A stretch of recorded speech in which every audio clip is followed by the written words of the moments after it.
actor, I thought, those actors that become directors, how dare they leave the craft?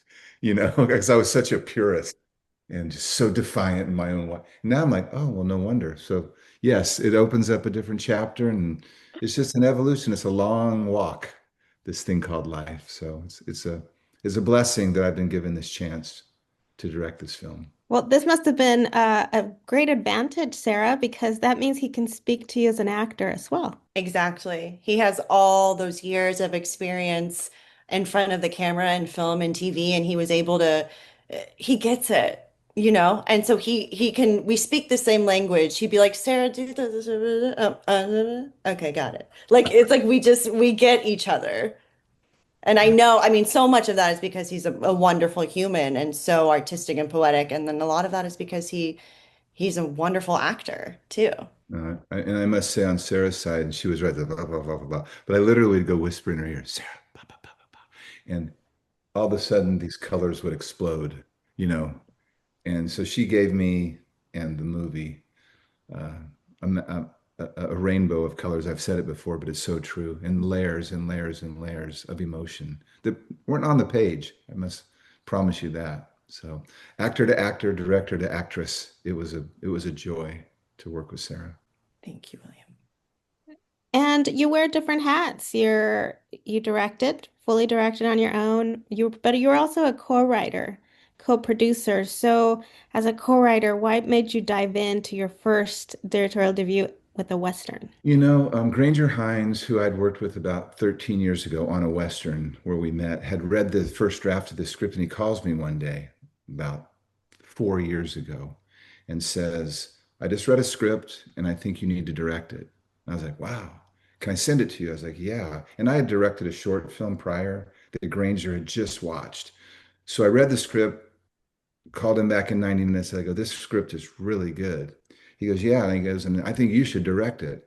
So we worked on it for a year or a year and a half. And then I presented it to my partners, Alan Gilmer and Tom Brady, and they really loved it. And then we worked on it. But I felt it, to answer your question. I love Western. I love this time in American history.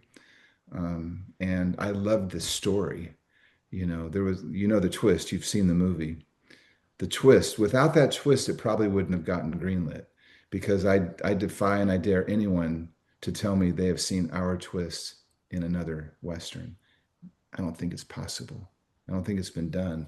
So it was that component, and then just the gorgeous story, of hope and love and a second chance at life and beauty, and forgiveness and goodness. And Sarah, you portray a little bit of the goodness and a little bit of the innocence in this Mhm. film. Can you talk a little bit about playing Dulce and the name Dulce? I know. It meant everything to me. It was such an honor.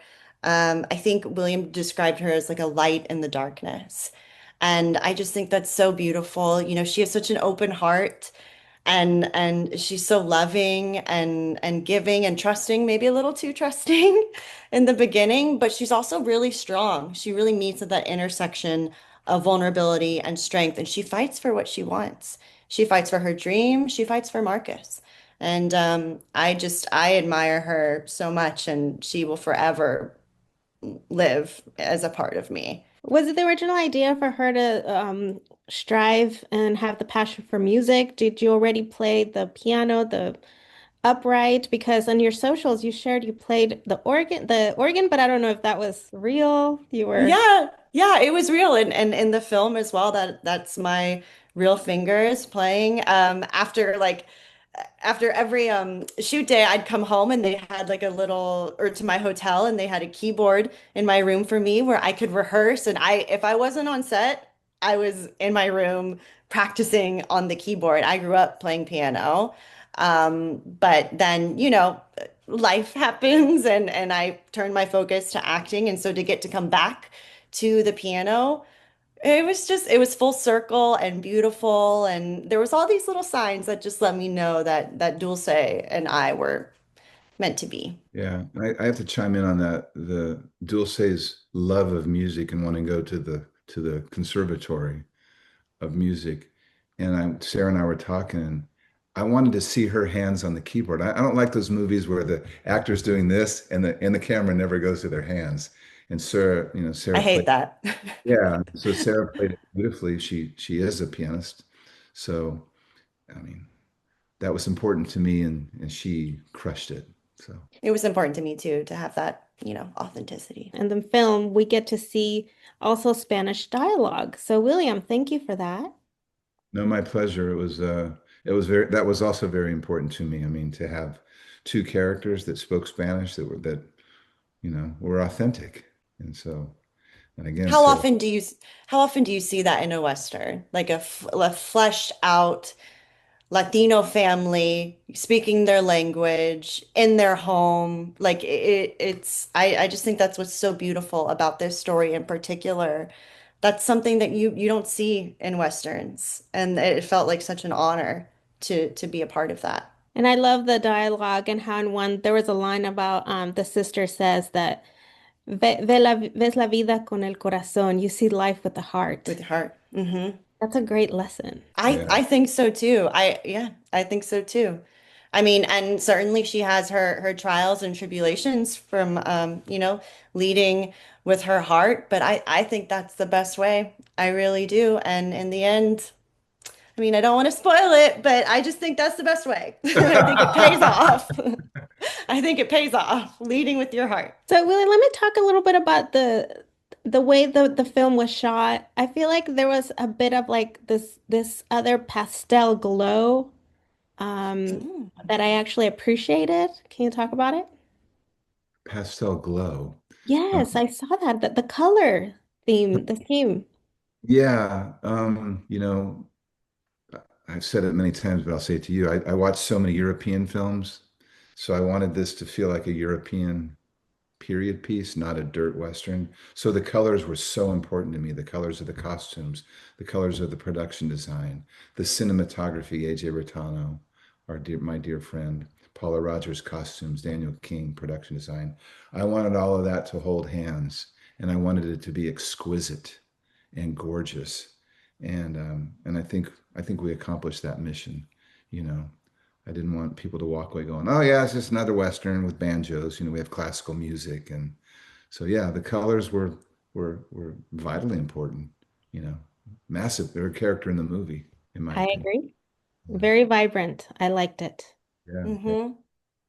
Uh, you had major support with the cast members. You had phenomenal actors besides Sarah, of course. How hard was it to get some of these people to come on board, or was it the love, the relationship, the Western love? Famous faces, let's say Dermot Mulroney, Jacqueline, Bisset, Dominic, Monaghan. They read the script and they joined the team. Um, they don't have to take a job. And so I think they were taken by their roles. Other the supporting people, I was friends with some of them to begin with: Ronnie, Jean Blevins, Chris Mulkey, and then everyone else we just cast. To you, you're a casting director, just found these nuggets of gold out in the universe and brought them to us, and rounded out, I think, a pretty brilliant cast of actors. A little bit about the story and what we get to see, which in a way, it's not too far away from today, where it kind of shows like it's foregoing some modern world changes. Today, us with AI. Wow. You want to touch on that, Sarah, or have you?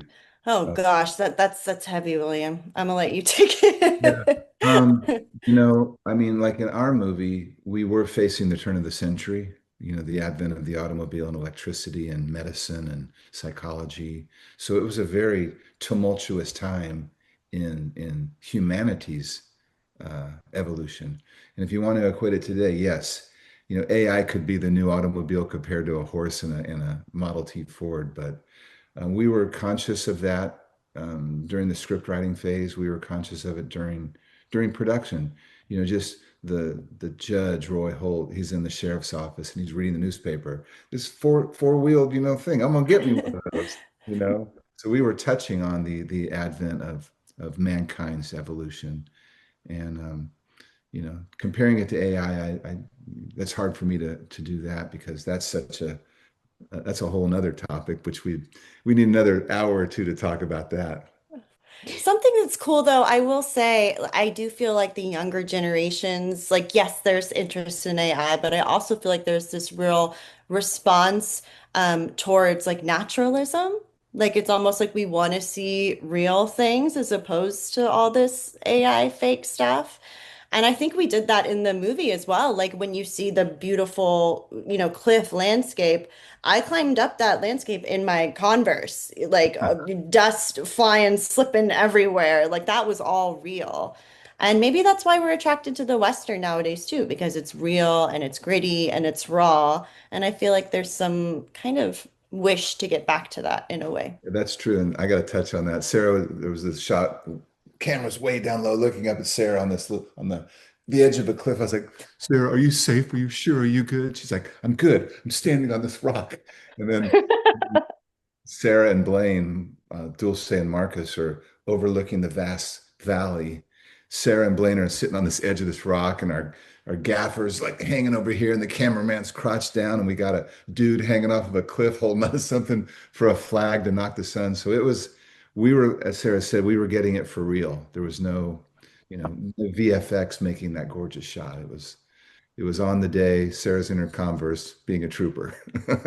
Well, that's the beauty of independent filmmaking. You keep it raw.